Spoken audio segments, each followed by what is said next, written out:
इस्लाम कोट भरसा दरगाह बोली ममू शाह में हज़रत ममू शाह गादी जो सालियानो 134हों उर्स मल्हायो वियो। मेले जो इफ्तिताह दरगाह के गादी नशीन फंक्शनल लीग अगवान फ़कीर सैयद साईं दिनो शाह बुखारी चादर चाढ़े कयो। उर्स में मुफ्ती फैज़ मोहम्मद सिकंदरी, मुफ्ती हक नबी सिकंदरी ऐं ॿियनि दीनी दर्स ॾिनो। नात ख़्वान सैयद माशूक शाह बुखारी मधुर आवाज़ सां मायूं नातूं पेश करे वेठलनि ते सहर तारी करे छॾियो।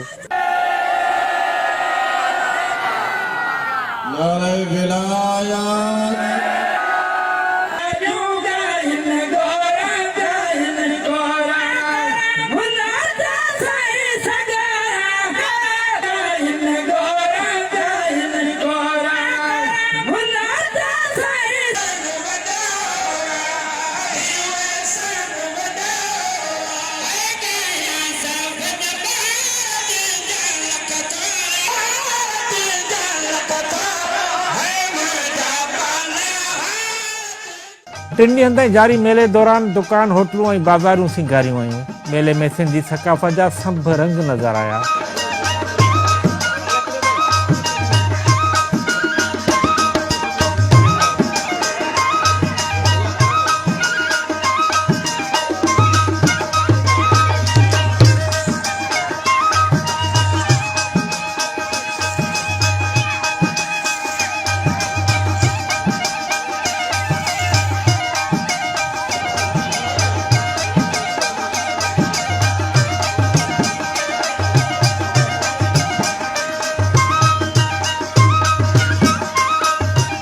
सिंधी शाहूकार सवारी ऐं शौक़ घोड़नि जी डोड़ जा शानदार मुक़ाबला थिया। घोड़नि जी डोड़ में पीर शाह हुसैन शाह जे बाज़, फ़कीर सैयद साईं शाह जे शहनशाह, हाजी मल्हार मलकाणीअ जे शहज़ादे, नबी बख्श जंजीअ जे लखपति, वॾेरे गुलाम जोड़ेजो जे शान थर, वॾेरे मोहम्मद हसन जे महबूब, लियाकत अली जोड़ेजो जे थरी सिंगार, हाजी अनवर अली सीनड़ो जे मोर, सादिक दर्स जे सिंध मलूक, मंज़ूर दर्स जे डबल टॉप ऐं ॾाॾा रहीम दर्स जे घोड़े कंधार डोड़ में मैदान वारे शौक़ीननि खां ख़ूब दाद हासिलु कयो।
घोड़न जो कठियावाड़ी नस्ल पाए, मारवाड़ी नस्ल पाए, सिंधी नस्ल पाए। उन तहत में जंहिंजो जो शौक़ मारवाड़ी जो सराड़े में मशहूर घोड़ा रेस कोर्स में हलन था। बाकी सिंधी घोड़ा जो पंधे लिहाज़ सां तमामु घोड़ी बेहतरीन मशहूर आहिनि। जो असांजे उठनि ऐं घोड़नि जो तमामु हिकिड़ो पुराणो सदन खां हिकिड़ो कल्चर रहियो आहे ऐं विचां कुझु अरसे में कुझु असांजी संगत खां टोटलनि खां इहे शौक़ु जो थोरो घटि थी वियो। हाणे शुक्र अलाह जो शौक़ु ॾींहों ॾींहुं वधी वियो आहे। बुनियादी जेके बि घर हुआ उन्हनि सोचियो त असांजो घोड़े ऐं उठ या असांजे वॾनि जी सुवारी इन्हनि खां अलावा असांजो गाॾियुनि में हल कोन्हे ऐं सभु हाणे अलहमदुलिल्लाह इन शौक़ में लही पिया आहिनि। शुक्र अलाह जो ॾींहों ॾींहुं असांजो शौक़ु वसी थिए पियो। तमामु सुठा उठ, सुठा घोड़ा थर जा सिंध जा काफ़ी दोस्त सिंध खां पंहिंजा घोड़ा खणी आया काफ़ी ज़िलनि खां। ऐं उन्हनि जो बि शुक्रगुज़ार आहियां ऐं उन्हनि जी वॾी महिरबानी। मेले में रेगिस्तान जे जहाज़, उठनि जी डोड़ ऐं नाचू उठनि जो रक़्स पिणु ॾिसण वटां हो। उठनि जी डोड़ में सैयद मुराद अली शाह जे वस ककरिया, जानी हालीपोटर जो कारे वासिंग, शौकत राजड़ जे सिंध यार, अहमद वज़ीर जे बुलबुल थर, लुकमान रामू जे थर पसंद, सखी जोणे जो जे थर मलूक ऐं जमालदीन बजीर जी उठ दादलो मैदान मारे खूब दाद हासिल कयो। नाचू उठनि पण ॿिन्ही बाहिनि जी सलामी भरी। उठनि जे मुनफ़रिद अंदाज़ में रक़्स शौक़ीननि खे मोहे विधो।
मेले में सिंध जी क़दीमी रांदि मल जे मलाखड़े जा पिण ज़बरदस्त मुक़ाबला थिया। पहलवाननि हिक ॿिए खे दसे खूब दाद हासिल कयो।